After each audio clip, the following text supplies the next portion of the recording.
नमस्कार दोस्तों, स्वागत है आप सभी का पाई क्लासेस यूट्यूब चैनल पे। दोस्तों आज का हमारा वीडियो जीव विज्ञान का पहला चैप्टर जैव प्रक्रम का है। इस वीडियो में दोस्तों हम लोग जैव प्रक्रम का महत्वपूर्ण सब्जेक्टिव क्वेश्चन पे डिस्कस करेंगे जो मैट्रिक बोर्ड परीक्षा के लिए काफ़ी ही महत्वपूर्ण है। यदि आप भी इस बार मैट्रिक परीक्षा की तैयारी कर रहे हैं तो इस वीडियो को शुरू से अंत तक देखिए और जितने भी प्रश्न आपका जैव प्रक्रम में बताया जा रहा है सब्जेक्टिव क्वेश्चन, उस सभी प्रश्न को आप याद रखें। तो चलिए देखते हैं आज का पहला क्वेश्चन। देखिए पहला प्रश्न है जैव प्रक्रम क्या है। हम लोग पढ़ रहे हैं दोस्तों जैव प्रक्रम, तो सबसे पहले हमें जानना होगा कि जैव प्रक्रम क्या है, जैव प्रक्रम किसे कहते हैं, ताकि हमसे कोई पूछे कि जैव प्रक्रम पढ़ लिए हो तो चलो बताओ जैव प्रक्रम क्या है, जैव प्रक्रम किसे कहते हैं। तो आप लोग हेडिंग दीजिएगा दोस्तों जैव प्रक्रम और उत्तर में लिखिएगा कि सजीव में होने वाले वे आधारभूत क्रियाएं जो जीवन के लिए आवश्यक है, जैव प्रक्रम कहलाता है। क्या आप डिफिनेशन में लिखिएगा कि सजीव में होने वाली वे आधारभूत क्रियाएं जो जीवन के लिए आवश्यक है, जैव प्रक्रम कहलाता है। जैसे में उपापचय, पोषण, शोषण, वृद्धि, पदार्थों का आदान प्रदान, उत्सर्जन इत्यादि, यह सभी जैव प्रक्रम का उदाहरण है। अब बारी बारी से दोस्तों हम लोग पढ़ेंगे कि उपापचय क्या है, पोषण क्या है और शोषण क्या है, ये सभी को हम लोग बारी बारी से पढ़ेंगे। ठीक है, तो आगे हेडिंग आप लोग दीजिएगा उपापचय क्या है। ठीक है, तो चलिए अगला हेडिंग हमारा है कि उपापचय क्या है। इसमें उत्तर में लिखिएगा दूसरा क्वेश्चन का कि सजीव के शरीर में होने वाली सभी प्रकार की रासायनिक क्रियाएं, सजीव की, सजीव मतलब जो भी हो गया, मनुष्य हो गया, जानवर, पेड़ पौधा, ये सभी हो गया, तो उसके शरीर में होने वाली रासायनिक क्रियाएं को हम लोग उपापचय कहते हैं। ठीक है, तो इसका आंसर में क्या लिखिएगा, उपापचय क्या है, इसका आंसर में लिखिएगा कि सजीव के शरीर में होने वाली सभी प्रकार की रासायनिक क्रियाएं उपापचय कहलाती है। जैसे इसका कुछ एग्जाम्पल भी आप लोग को लिखना है, तो लिखिएगा जैसे में कि अमीनो अम्ल से प्रोटीन का निर्माण होना हमारे शरीर में। ठीक है, अमीनो अम्ल से प्रोटीन का निर्माण होना, ग्लूकोज से ग्लाइकोजेन का निर्माण होना, यह दो एग्जाम्पल आपको लिख देना है यदि आपसे पूछेगा कि उपापचय क्या है तब। ठीक है, छोटा सा इसका डिफिनेशन है और छोटा सा इसका एग्जाम्पल है, आप चाहे तो इसे स्क्रीनशॉट लेकर अपने मोबाइल में रख सकते हैं। ठीक है, अब चलिए अगला क्वेश्चन देखते हैं, क्वेश्चन नंबर 3। क्वेश्चन नंबर 3 में देखिए आपसे पूछा गया है कि उपापचय क्रिया के कितने प्रकार के होते हैं, उपापचय क्रिया जो है वो कितने प्रकार के होते हैं, प्रत्येक के बारे में आपको बताना है। ठीक है, तो आंसर में लिखिएगा कि उपापचय क्रिया दो प्रकार के होते हैं।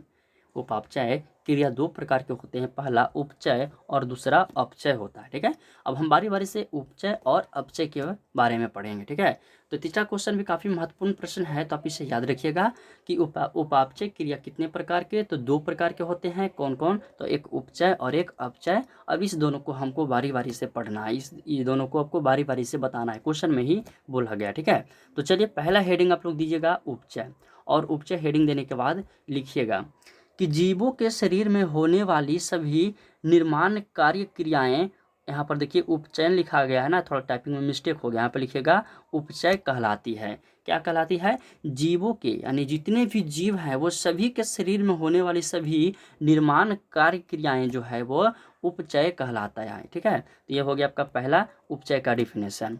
अब जैसे इसका कुछ एग्जाम्पल भी देख लेते हैं, जैसे अमीनो अम्ल से प्रोटीन का बनना, यह हमारे शरीर में, ठीक है, सजीव के शरीर में, ग्लूकोज से ग्लाइकोजेन का बनना इत्यादि, बहुत तरह इस तरह से बहुत सा आपका एग्जाम्पल है। ठीक है, तो ये दो एग्जाम्पल आपको दर्शा देना जो कि मोस्ट पॉपुलर है। ठीक है, तो पहला आपका जो डिफिनेशन था यह उपचय, इसका हम आपको बता दिए हैं डिफिनेशन, और इसका कुछ उदाहरण भी आपको बता दिए हैं। अब दूसरा जो आपका है वो है अपचय है। ठीक है, तो हेडिंग दीजिएगा अपचय और इसका डिफिनेशन में लिखिएगा। तो चलिए हेडिंग दीजिए अपचय, हेडिंग देने के बाद इसका डिफिनेशन लिखिएगा कि जीवों के शरीर में होने वाली विघटनकारी क्रियाएं अपचय कहलाती है।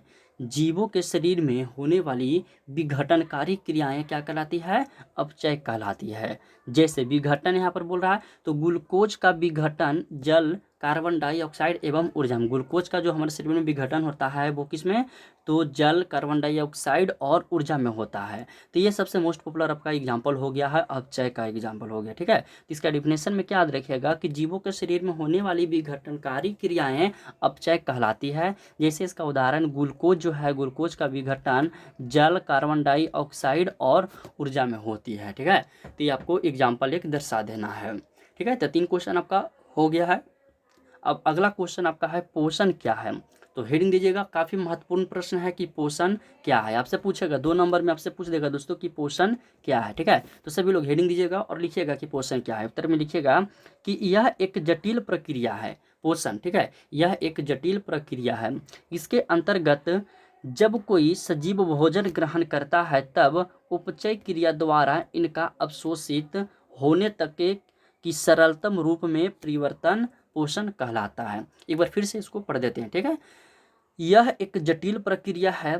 इसके अंतर्गत जब कोई सजीव भोजन ग्रहण करता है, यानी कि भोजन जब वो करता है, ठीक है, तब उपचय क्रिया द्वारा इनका अवशोषित होता है। किसका? तो पोषण का। ठीक है, उपचय क्रिया द्वारा इनका अवशोषित होने तक की सरलतम रूप में परिवर्तन पोषण कहलाता है। उसके बाद पैराग्राफ चेंज करके लिखिएगा कि पोषण द्वारा ही शरीर रचना, टूट-फूट की मरम्मत, वृद्धि आदि होती है। देखिए, ये पोषण द्वारा ही शरीर की जो रचना है वो टूट-फूट की मरम्मत, वृद्धि ये वगैरह ये सब जो होती है, शरीर की जो वृद्धि वगैरह जो होती है ना टूट-फूट कर, वह पोषण के द्वारा ही होती है। ठीक है, तो इस क्वेश्चन काफ़ी अब क्वेश्चन महत्वपूर्ण प्रश्न है, आप इसे याद रखिएगा कि पोषण किसे कहते हैं, पोषण क्या है। आप इसे स्क्रीनशॉट लेकर अपने फ़ोन में रख लीजिएगा और याद कर लीजिएगा। ठीक है दोस्तों, इसका पीडीएफ भी हम बहुत जल्द तैयार कर लेंगे। ये पहला चैप्टर का जब जितने भी इसमें आपका प्रश्न है ना, वह सभी प्रश्न का पीडीएफ तैयार कर लेंगे, उसके बाद हम आपको प्रोवाइड कर देंगे। ठीक है, फिलहाल आप इसे अपने मोबाइल में स्क्रीनशॉट लेकर रख सकते हैं। चलिए, इसके बाद अगला क्वेश्चन देखिए, क्वेश्चन नंबर 5। देखिए क्वेश्चन नंबर 5 में क्या कह रहा है कि पोषण के कितने प्रकार हैं, प्रत्येक के बारे में बताएं। पोषण हम लोग पढ़ लिए कि पोषण क्या है। अब हमको पोषण के बारे में, पोषण के प्रकार के बारे में पढ़ेंगे कि पोषण के कितने प्रकार हैं, वो सभी जितने भी प्रकार हैं सभी के बारे में हमको पढ़ना है। तो पोषण के मुख्यतः 2 प्रकार होते हैं। पोषण मुख्यतः 2 प्रकार के होते हैं। पहला स्वपोषी और परपोषी या विषमपोषी जिसको कहते हैं। ठीक है, तो पहला आपका स्वपोषी हो गया, दूसरा आपका हो गया परपोषी जिसको हम लोग विषमपोषी भी कहते हैं। अब हम बारी बारी से स्वपोषी और विषमपोषी की बारी बारी से पढ़ेंगे। ठीक है, तो हेडिंग दीजिएगा स्वपोषी पोषण। ठीक है, पहला हेडिंग आपका होगा स्वपोषी पोषण।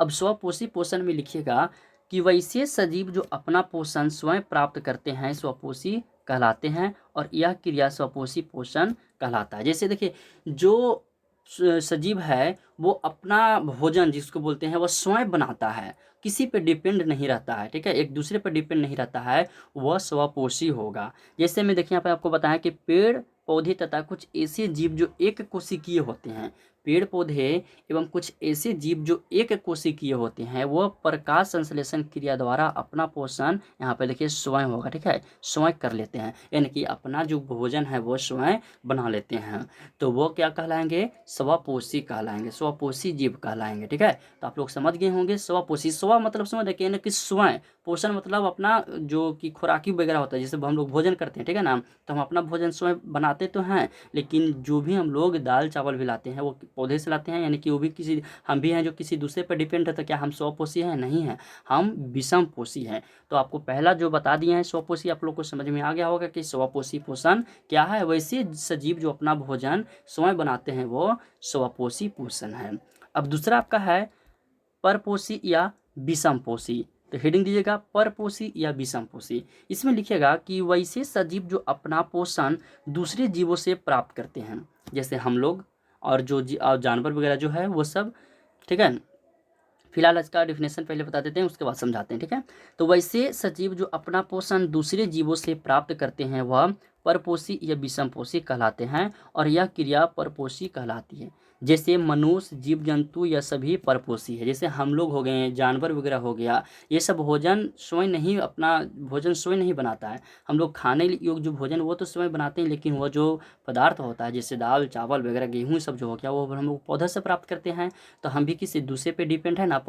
जानवर वगैरह भी जो क्या है, जैसे में बाघ हो गया, हिरण को मार के खाता है, जानवर को मार के खाता है, तो वो भी किसी दूसरे पर डिपेंड रहता है। ठीक है ना, तो आप लोग समझ रहे होंगे कि विषमपोषी किसे कहते हैं, कि जो अपना भोजन स्वयं नहीं बनाता है उसे विषमपोषी कहते हैं, वो किसी दूसरे पर आश्रित रहता है उसे हम विषमपोषी कहते हैं। ठीक है, तो आप लोग समझ गए होंगे कि विषमपोषी किसे कहते हैं और स्वपोषी किसे कहते हैं। ये सब मैट्रिक परीक्षा में पूछा गया क्वेश्चन है, ये जो भी बताया है ना क्वेश्चन नंबर 5, या मैट्रिक परीक्षा में पूछा गया क्वेश्चन है, तो आप इसे याद रखिएगा। ठीक है दोस्तों, तो देखिए आपको जीव विज्ञान में जितने भी महत्वपूर्ण सब्जेक्टिव क्वेश्चन हैं वो सभी क्वेश्चन को हम वीडियो बना के आप लोग के बीच प्रोवाइड कर देंगे। अभी एग्ज़ाम में बहुत समय बचा हुआ है दोस्तों, तो बारी बारी से जितने भी चैप्टर हैं सभी चैप्टर का ऑब्जेक्टिव और सब्जेक्टिव क्वेश्चन का महत्वपूर्ण प्रश्न का वीडियो बना के हम आप लोग के बीच प्रोवाइड कर देंगे, ठीक है।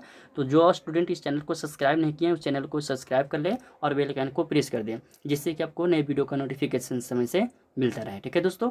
तो आज के लिए इतना ही रखते हैं, अगले वीडियो में क्वेश्चन नंबर 6 से बढ़ेंगे, ठीक है। तो वीडियो पसंद आया हो तो वीडियो को लाइक करें, अपने दोस्तों में शेयर करें। तो मिलते हैं अगले वीडियो में।